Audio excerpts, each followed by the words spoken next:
Hi, we're Quentin Curious Volumes. My name is James.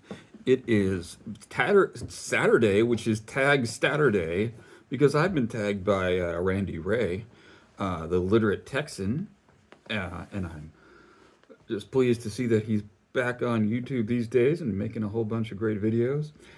He tagged me for the what is it called? I'll get around to it later tag.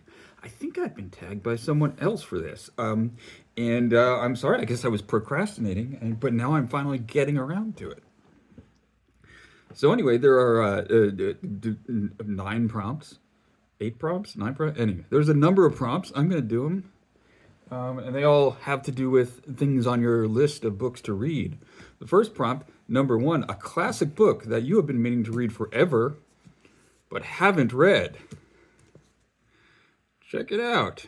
It's Boswell's Life of Johnson, unabridged. I held this up almost a year ago and said I was going to unhaul it because I have 2 copies. And there was such an outrage, an uproar about me unhauling Boswell's Life of Johnson. I kept this copy. Still have 2 copies of this book, and I haven't read either one of them. But I do really want to read it. A book on your shelf you haven't read yet. Okay, there's a definite theme to this series of tag, and there's a theme to my books, my selections.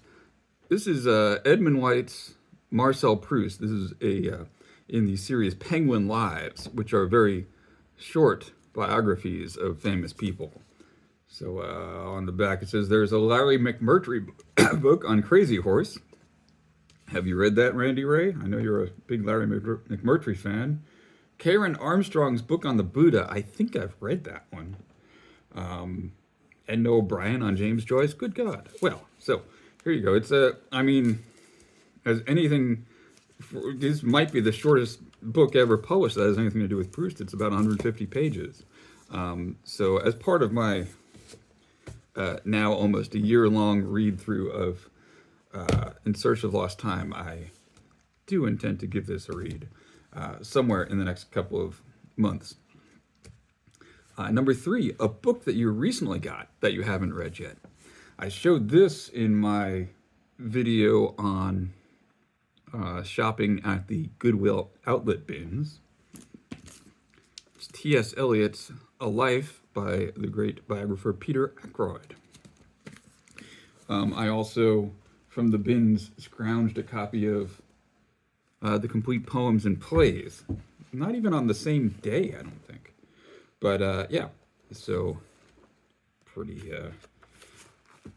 I mean, it's like 300 pages, which is short for a biography of someone like T.S. Eliot. So there you go. Let's see. Number 4, a book you had forever. A book you had forever, but haven't read yet. Okay, so obviously I haven't had this copy forever, but I've had various editions of this book and have never gotten around to reading through them. I've started this one, but didn't make it very far. It's not that it's bad, but it's Behind the Shades. This is the 20th anniversary edition. I've had various other editions of it and never gotten around to reading it. It's a biography of Bob Dylan by Clinton Heylin. This is probably, a lot of people will say this is the most definitive biography of Bob Dylan. It's also somewhat contentious. Clinton Heylin has a lot of strong opinions that he does not, he's not shy about imparting to you. And he's also in the midst of publishing a multi-volume biography of Bob Dylan. So this is a guy who's really into Bob Dylan. Some people say that he occasionally will criticize Bob Dylan for not being Bob Dylan the way that Clinton Heylin would be Bob Dylan. I think that's the rap against him.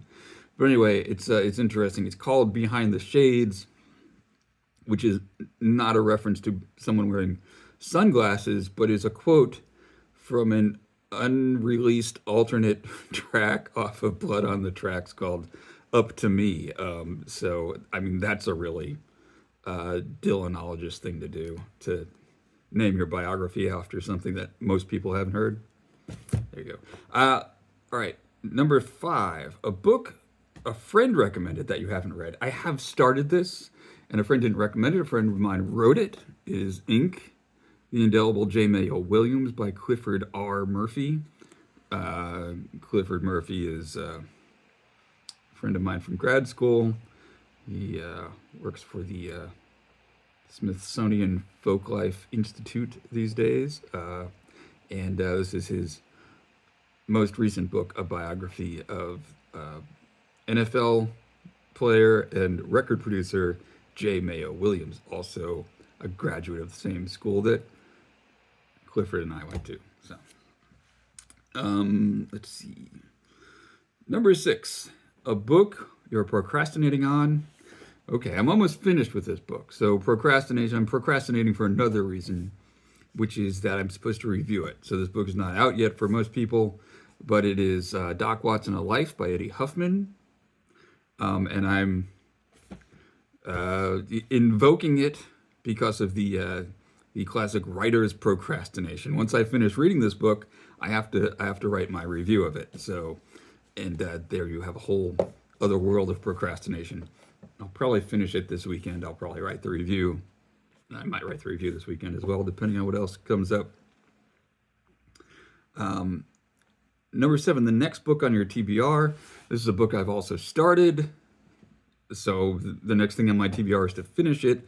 It's not a biography, but it's by a biographer, The Witches by Stacy Schiff, who has a famous biography of Cleopatra. And I think, who else has she written biographies of? She wrote a biography of Mrs. Vladimir Nabokov, and one on Benjamin Franklin. So, but this is kind of the book that I have sort of on the side, and that I read it on Kindle mostly when I'm about to fall asleep. So I'm not making very good progress with it. But once I have finished reading the Doc Watson book, I'm gonna make The Witches my primary read, and hopefully I'll finish that within the next week or so. But there you have it. That is my I'll get around to it later tag. And the last prompt is to tag some people. And I'm going to tag another BookTube friend who has been away for a while and has recently posted a new video for the first time in a while. That's Linda at Elder Talk. I'm going to post Mark at Book Time with Elvis, who took a bit of a break this year, but he's back and posting some good stuff. I'm going to post a relatively new channel that I like, which is Must Read More. I'm going to tag Faith and Books, who has a good channel, and I'm going to tag another new booktuber, Jenny Jables. I did a community post pointing out her channel. She's done some videos for the Chekhov-Ember event that we did last month that were really good, and she's doing some different things than most people do on BookTube. She does a lot of art of her own, and so she'll show her own illustrations and drawings as part of her BookTube reviews. Anyway, that's what I have. Thank you, Randy, for tagging me. I hope you all have a good day. It's a little chilly here because my furnace is out, so me and Louise are all bundled up. We'll be okay. They're getting a new part, but it is in the 20s here in North Carolina today. So I've got a space heater and a scarf from my wife and a knitted cap, and hopefully they'll get that part in soon and fix our furnace. Anyway, thanks for watching. Have a good day.